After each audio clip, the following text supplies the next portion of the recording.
नमस्कार. आज ओपीडीतला एक किस्सा आहे. पेशंट आला होता. पेशंट आणि त्याचे आई वडील आले होते. आजी आली होती, वडील पण. केस होती bipolar mood disorder. Bipolar mood disorder म्हणजे उन्मादचा आजार. यामध्ये पेशंटमध्ये कसं असतं, नॉर्मल फेस पण असते. कधी कधी पेशंट उदासीनता म्हणजे डिप्रेशनचे पण एपिसोड्स असतात पेशंटमध्ये. डिप्रेशन म्हणजे उदास वाटणं, नाराज असणं, शांत बसणे, आपल्या तंद्रीत असणे असं असतं. आणि त्याच्या उलट म्हणजे मेनियामध्ये पेशंट एक्सायटेबल असतो, ओव्हर कॉन्फिडंट असतो, मी पण असतो, अहंकार असतो, रागीट असतात, तापटपणा असतो, मी काही करू शकतो अशा कल्पनेमध्ये असतात. किंवा माझ्यात पॉवरफुल शक्ती आहे, मी देव आहे, मी श्रीमंत जगातला, म्हणजे असं त्याच्यामध्ये भ्रम पण असतात. त्याला डिल्युजन ऑफ ग्रँडिओसिटी म्हणतात. तर मग असाच किस्सा झाला. कसा आहे पेशंट विचारला. पेशंट बरा आहे म्हटलं, पण मध्येच आकाशात गडगडतं ना, जसं पावसाळ्यात आकाशामध्ये आवाज येतो, आकाशामध्ये गडगडल्यासारखा, आणि एकदम वीज चमकते बघा.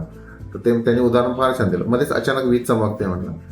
ते वीज चमकू दे, पण ती वीज खाली पण जमिनीवर येते म्हटलं. म्हणजे त्याचा बिघडला की तो मेन्या असतो, तो बिघडला की तो एवढा वॉलेंट आणि एक्सायटेड असतो की रागीट आणि तापटपणा असतो की तो घरच्यांना पण त्रास देतो आणि व्हायलेंट होणं किंवा घरच्यांना डिस्टर्ब करणं असं. त्यामुळे नातेवाईकांनी बोलता बोलता असं पण सांगितलं, वीज चकाकते आकाशात ओके, पण ती खाली जमिनीवर पण पडते आणि कधी कधी ओलं झाड पण जळतं. या लेवलला त्यामध्ये मूड स्विंग आहेत. सांगायचं एवढंच की एक एक्झाम्पल आम्हाला त्यांच्याकडून आम्हाला सुचलं किंवा त्यांनी सुचवलं म्हणू शकतो की बायपोलर मूड डिसऑर्डरमध्ये अचानकच मूड स्विंग्स होतात, जसं आकाशामध्ये एकदम वीज चमकते.